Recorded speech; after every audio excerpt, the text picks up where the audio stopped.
All right, ready to dive into some seriously complex philosophy? I'm game if you are. Let's do it. We're tackling Leibniz this time. Ah, Leibniz. Specifically, his attempt to, well, wrestle with the problem of evil. One of the big ones, for sure. Definitely a heavyweight topic. And we've got the Stanford Encyclopedia of Philosophy's entry on Leibniz on the problems of evil to guide us. So no easy answers today. Which is appropriate for Leibniz. He was all about diving deep. Exactly. And one of his most, shall we say, provocative claims is that this world, with all its warts and flaws, is actually the best possible world, Yeah, that one tends to raise some eyebrows. to say the least. But before we get into the why, let's make sure everyone's on the same page about what we mean by the problem of evil. Right, good point. Because it's not just, hey, bad stuff happens, what's up with that? Exactly. It's much more philosophically nuanced. Thinkers in Leibniz's time were grappling with two main versions of this problem. Okay, lay him on me. So first, you've got what you might call the underachiever problem. Basically, if God is all-powerful, all-knowing, and all-good, why isn't the world perfect? Like God could have done better, is that the idea? Exactly. It questions God's abilities, right? Is he not powerful enough to create a world without suffering, or knowledgeable enough to design it perfectly, or good enough to actually want a flawless creation? Okay, so that's problem number one. What's the other side of this coin? Well, it's what we might call the holiness problem. This one gets to the heart of God's involvement in creation. If he created everything, doesn't that mean he's responsible for the bad stuff too? Ah, so this challenges the whole idea of a morally perfect God. You got it. And Leibniz, bless his heart, actually had responses to both of these problems. And they were, Oh, they were both ingenious and controversial, which is what makes exploring them so much fun. especially for a philosopher. Bring on the controversy. Challenge accepted. So let's start with the underachiever problem and Leibniz's audacious claim that this, despite everything, is the best of all possible worlds. All right, let's hear the defense of this supposedly best world. What's his reasoning? Well, it all hinges on his famous principle of sufficient reason, Which states? that everything that exists, every event, every decision, has a reason for being the way it is. Nothing is arbitrary or without cause. Okay, I see where this is going. An infinite series of ever better worlds doesn't really fit with that, does it? Maybe no ultimate reason for this particular world. Exactly. There had to be a reason for this world, and for Leibniz, that reason was that it's the best one. But I think a lot of people would hear that and say, hold on, I can easily imagine worlds that seem better, like a world without, I don't know, the Lisbon earthquake. Seems like a pretty clear improvement. Right, it's a natural objection. And, folks have been pointing out seemingly better worlds since Leibniz's day. But he had a pretty clever two-part rebuttal. Okay, I'm intrigued. Lay on me. First, he argued that we, as limited humans, simply don't see the whole picture, the full tapestry of consequences. It's like we're looking at one thread and judging the whole thing based on that. Exactly. Removing one thread, even one that seems bad, could unravel the entire pattern in ways we can't even begin to fathom. What seems like an improvement to us might actually make things worse overall. Okay, I can see how that's kind of a humbling thought. What was his second point? Well, he suggested that our very idea of what's good might be too limited. We tend to focus on things like human happiness, right? But what if God's judging the world on a whole different set of standards, ones that go far beyond our comprehension? So maybe what seems like a better world to us wouldn't actually be better according to God's grand plan. Exactly. It's like judging a complex piece of art solely on how much you like the colors without understanding the composition, the technique, the artist's intent. That's a good analogy. It makes you realize how little we might actually know about what makes a world truly good in the grand scheme of things. Right. And this is where things get really interesting because even scholars who study Leibniz debate about what he actually considered best. Oh, so there's disagreement about what his criteria for best even were. Exactly. Some think he was all about maximizing happiness, especially for rational beings like us. Others point to his idea of maximizing diversity in creation as a way of reflecting the richness of God's perfections. Makes sense. The more diverse and complex the world, the more it shows off God's creative power. Right. And still, others focus on this balance he talks about between complex phenomena and the simplicity of the laws that govern them. Like the world is this incredibly intricate thing, but it runs on these elegantly simple principles. So maybe it's not about just one thing, but a combination of all these factors. That's definitely a possibility. And this is precisely what makes it so hard to argue that this isn't the best possible world, at least by Leibniz's standards. Okay, I'm starting to see how this best possible world idea works, even if it doesn't totally sit right. But what about the other side of the problem of evil? Ah, here's the holiness problem. The one that asks, if God made everything, how can he not be the author of evil? The million-dollar question. How did Leibniz handle that one? Well, buckle up, because this is where things get even more philosophically twisty. So we ended last time on a bit of a cliffhanger. How does Leibniz deal with the holiness problem, the question of how a perfect God could be involved in a world where evil exists. Yeah, it's a tough one. Some thinkers back then used what they called the privation argument. Privation? What's that? It's basically the idea that evil isn't a thing in itself, but rather an absence of good. Like darkness is just the absence of light, or a hole is just the absence of, donut. Okay, I get the analogy. So they're saying evil's not something God created, it's just a lack of something. Exactly. But Leibniz wasn't initially buying it. Really? Why not? Seems like a pretty convenient way out. Well, he argued that even the absence of something is still part of the creator's design. He used a painting analogy. Imagine a painter makes two versions of the same painting. Okay, I'm picturing it. One's bigger, one's smaller, but the painter's still the author of both versions, right? Including what's missing in the smaller one. Ah, so even the lack is part of the creation. Makes sense, but then wouldn't that still make God responsible for the evil, even if it's just a lack? That's the dilemma. And to address it, Leibniz introduced this really important distinction between permission and decree. Permission versus decree. Okay, break that down for me. So when God decrees something, he's actively willing it into being. Think of it like a king issuing a command. It must happen. That's how God creates good things, according to Leibniz. All right, so good stuff is directly decreed by God.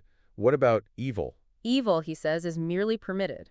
God doesn't want it, but he allows it to happen as a necessary consequence of creating a good world. So it's like God sets the stage, but doesn't script every single action. Exactly. He creates the possibility for evil, but he doesn't actively will it into being. Okay, that sort of makes sense. But how does that square with this idea of God as the concurrent cause of everything? Ah, good point. That's one of the stickiest parts of Leibniz's whole system. Because if God's actively involved in every action, isn't that pretty much the same as causing those actions, even the evil ones? Right, that's the challenge. And to really unpack Leibniz's position here, we have to delve into his view of God's knowledge and how it relates to free will. All right, so we're going even deeper down the rabbit hole. Hit me with it. So there were some folks back then who held this view called post-volitional. Basically, they believe that God determines what will happen, and then it becomes true. Meaning God's the one making the choices, even the bad ones. Right.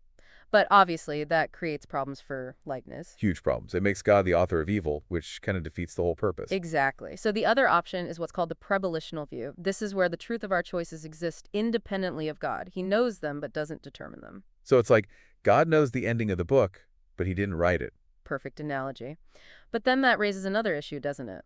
It seems to, yeah. If our choices aren't determined by God, how can there be a sufficient reason for them? Doesn't that contradict his whole principle? Exactly. And Leibniz definitely recognized this difficulty. It's like he's trying to thread a needle here, find a middle ground between these two extremes. So what's his solution? He focuses on the relationship between intellect and will. Like, can we really control our choices by controlling what we perceive as good? I'm following so far. And is the will, morally necessitated but not causally determined by the intellect? It gets really tricky. Hold on. Morally necessitated. What in the philosophical world does that even mean? Yeah, even Leibniz scholars debate about this. It's one of those concepts he wrestled with but didn't always explain super clearly. Philosophers, am I right? Always leaving anything hanging. But it seems to suggest that while our intellect, our reasoning faculty, naturally guides us towards what it sees as good, it doesn't force the will to choose that. There's still an element of freedom involved.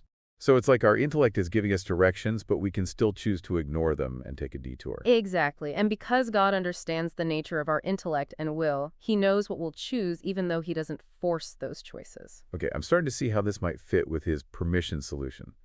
God's not decreeing evil, but he's creating beings with the capacity to choose it. But doesn't that still raise questions about how much responsibility God has for the evil that happens? Oh, absolutely. And that's where things get even more complex because remember, Leibniz eventually revisits that privation argument he initially rejected. Wait, really? He goes back to saying evil is just the absence of good, like the hole in the donut. It seems so, and it's a shift that really makes you wonder what was going on in his mind. Did he find flaws in his earlier arguments? Did he discover something new that made him rethink the whole problem? That's wild. So what's the deal with this change of heart? What prompted him to go back to the privation idea? So last time we were talking about how Leibniz changes his stance on that privation argument, the idea that evil is simply an absence of good. Right, it's like he did a full 180, went from rejecting it to seemingly embracing it. What would have caused such a major shift? Did he find his early arguments, not holding up, or did he discover something new that made him rethink things? It's hard to say for sure. Leibniz, unfortunately, didn't leave us a detailed philosophical diary outlining his every thought process. More's the pity. But we can speculate a bit, can't we? I mean, maybe grappling with those implications of God's concurrence with every single action, even the bad ones, pushed him to reconsider that privation idea. Yeah, that's possible. Perhaps framing evil as this absence, this void, allowed for a clearer distinction between a perfect God and the imperfections we see in the world. So instead of God actively committing evil, it's more like he's creating a world with a built-in potential for evil, like a sort of negative space. That's a good way to put it.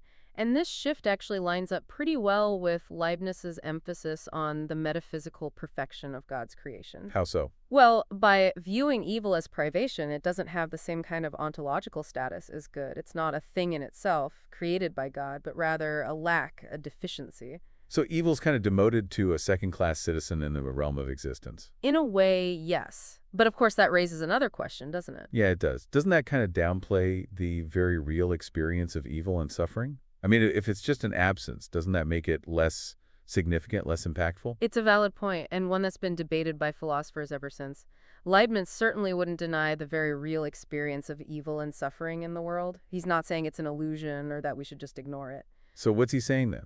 He's suggesting that the root cause of evil, the ultimate source, isn't a perfect God, but rather lies in the limitations and choices of created beings, in our imperfections, so to speak. Okay, so God creates the potential for good, but the absence of that good, that void, is what we experience as evil. I'm trying to wrap my head around this. Is it like saying an artist provides the canvas and the paints, but it's up to the artist, in this case us, to decide whether to paint a masterpiece or, something not so great? That's an excellent analogy, and it leads to some pretty interesting questions about our own role in all this. Oh, like what?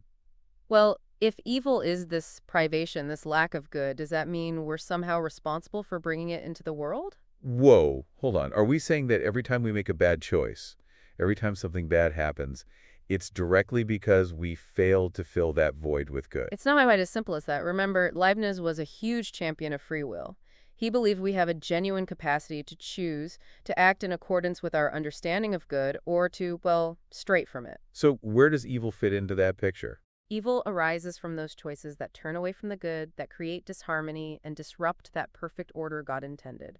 It's like we're given this beautiful melody to play, but we can choose to play it poorly, creating dissonance instead of harmony. Okay, that helps. So God sets up the potential for good, and we have the freedom to either actualize that potential, make that music beautiful, or let it remain unfulfilled, which results in evil. Exactly. And this brings us back to that concept of moral necessity we talked about earlier, that tricky relationship between intellect and will. Right? Because our intellect naturally seeks the good, but we can choose to act against that. Exactly. It's that element of choice that makes us responsible, that creates the possibility for evil to arise where there should be good. But if we're accepting this idea of evil as privation, doesn't that make it almost impossible to judge any action as objectively evil?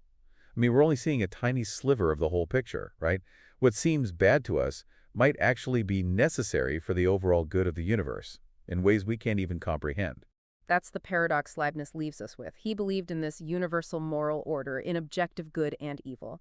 But he also acknowledged the limits of our human perspective. So we can never be 100% certain about anything. We can strive to act in accordance with good, to make choices that align with what we understand to be right, but we can never fully grasp the entire tapestry, the intricate web of cause and effect that connects every single thing in the universe. So we're called to do good, but we might accidentally do bad, even with the best intentions. That's a lot to process. It is, and maybe that's the most important takeaway from Leibniz's exploration of this whole problem of evil. Act with humility, recognizing that we have the capacity for both good and evil, even unintentionally. It's definitely a humbling thought. Makes you realize how much we don't know. Exactly. And honestly, I think that's the beauty of wrestling with these big philosophical questions. It's not always about finding definitive answers.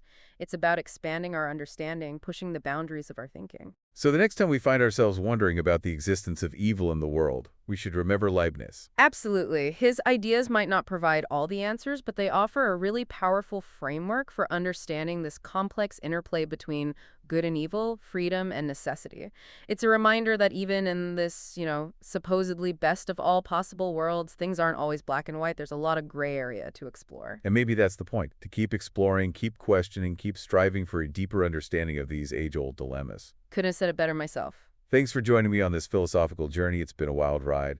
And for all you listeners out there, keep those minds engaged and those philosophical fires burning. Until next time.